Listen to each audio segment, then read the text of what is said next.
কি আজকে কি হবে আপনার? হ্যাঁ হ্যাঁ হয়ে গেছে। তো গাইস আজকে যাচ্ছি এক মামার বিয়ে খাইতে। 12টার সময় বসছে, এখনো সাজতেছে। বাইজা গেছে মনে হয় ওইদিকে বিয়ের খাবার দাবারও শেষ হয়ে গেছে। দেখেন কতটা নিয়ে বসছে। কি আর কতক্ষণ লাগবে? হ্যাঁ এই তো হয়ে গেছে। তাড়াতাড়ি করো। প্লাস্টার করতে কতক্ষণ লাগবে? ফাজলাম করবে না, তাহলে আমি যাবো না, তুমি যাও তাহলে। কতক্ষণ ধরে আর বসায় রাখবা বলো? কতক্ষণ ধরে আমি খোপাটা বাঁধতেছি, খোপাটা বাঁধতে দাও, চুল কি ছাড়া যাবো বলো? বাবুই পাখির বাসা বাঁধতে আর কতক্ষণ লাগবে? বাবুই পাখির বাসা বলো, যাই বলো, তোমার বউ তুমি নিন্দে ই করে কথা বলো। গাইস দেখেন আমাকে বইলা এখন নিজে মানে সাজা গুজায় প্রস্তুত। দেখেন সে সোনু মারতেছে। সাজুগুজু না করলে হয়, বিয়েবাড়ি কত মেঠে থাকে। কি বললা তুমি? কি বললা? তোমার ঘরে এত সুন্দরী বউ থাকতে তুমি এই সব কথা মানে কি বলো? আর যাদের নাই তারা কি বলবে? আমি এটাই বুঝতে পারতেছি না। হ্যাঁ, প্রতিদিন কি সাদা ভাত খেতে ভালো লাগে? প্রতিদিন পোলাও মাংস খাইতে ভাল লাগে না? অবক্তি লাগে। ডাল ভাতেই তৃপ্তি মিলে মানুষের, এইটা অথবা মনে রাখেন আপনি। সেটা যার যার মানুষের ব্যাপার। আরে কিন্তু পোলাও মাংস খাইতে আচ্ছা খাও, খাইতে খাইতে লাস্টে অবক্তি হয়ে যাব, লাস্টে ঘরের ডাল ভাতই তৃপ্তি মিটবো। ঠিক আছে? কি ভালো লাগতেছে? হ্যাঁ অস্থির।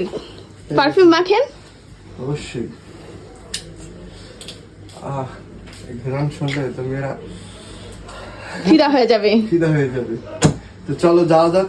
তো গাইস এখন আমরা বাসা থেকে বের হব।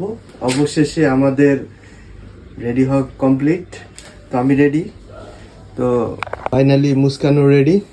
তো দাঁড়াও, তো এটা ছিল মুস্কানের ঈদের ড্রেস।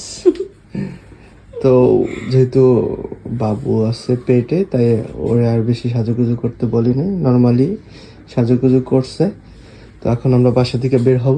তো চলো যাওয়া যাক। হ্যাঁ চলো, ব্যাগটা নিয়ে আসি বের করে। ব্যাগটা জুতা। তো ফাইনালি চলে আসলাম কমিটি সেন্টারের সামনে। তো গাইস বিয়েটা হচ্ছে কমিটি সেন্টারে, আর এই কমিটি সেন্টারটা আমার বাসা থেকে মাত্র 5 মিনিট লাগে এখানে আসতে। তো কমিটি সেন্টারে মোটমাট 2টা বিয়ে চলতেছিল। তো আমরা যে অনুষ্ঠানটায় আসছি এটা হচ্ছিল 2 তলায়, আর নিচে একটা অনুষ্ঠান হইতেছিল। তো ওনারা ঘেরটা কিন্তু অনেক সুন্দর করে সাজাইছে। তো মুস্কানকে বললাম একটু দাঁড়াও, একটু ভিডিও করে দিই। তো বাসার সবাই অনেক আগেই চলে আসছিল।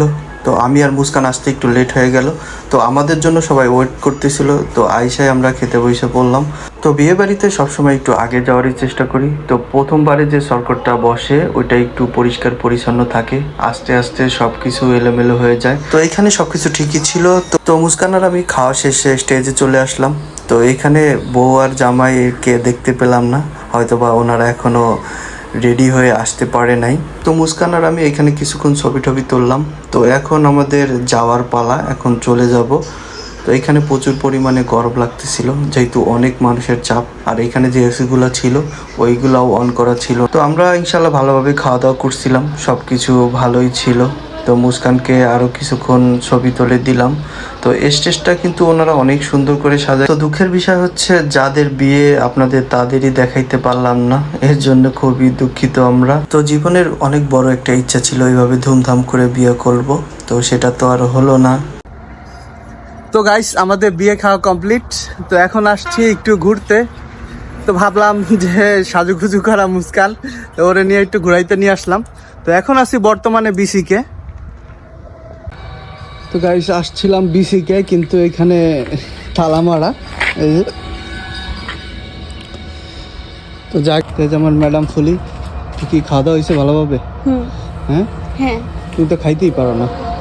খাইতে পারি, অসুস্থ যে এই জন্য খাইতে পারি না। তারপর যা খেয়েছি আলহামদুলিল্লাহ, অনেক শুক্রিয়া।